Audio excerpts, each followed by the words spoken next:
The SNP Stephen Flynn. Thank you, Mr Speaker. I'd like to begin by paying tribute to PC Palmer, who so tragically lost his life in defence of this Parliament and indeed what we all stand for, democracy. Mr Speaker, what worries the Prime Minister most about Brexit right now?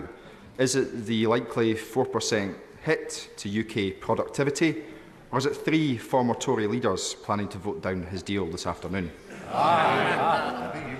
Mr Speaker, Mr Speaker, the Windsor framework represents. Just to help the chamber, just help everybody. I understand it's true, Prime Minister.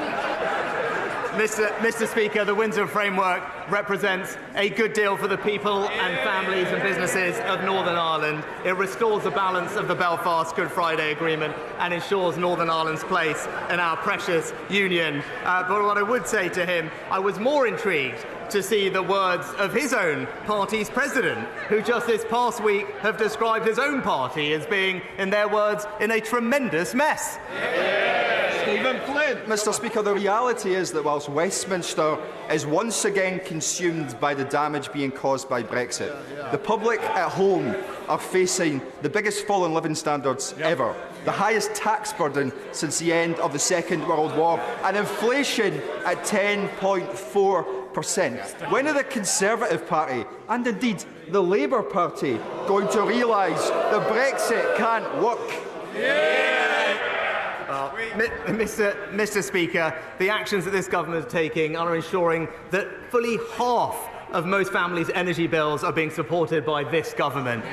We're also making sure that we're delivering for people with the cutting NHS waiting lists, and that's something that we're happy to work with the Scottish Government to learn and share best practice with them on. But we're also, Mr Speaker, delivering on the people's #1 priority, which is to stop the boats and end illegal migration.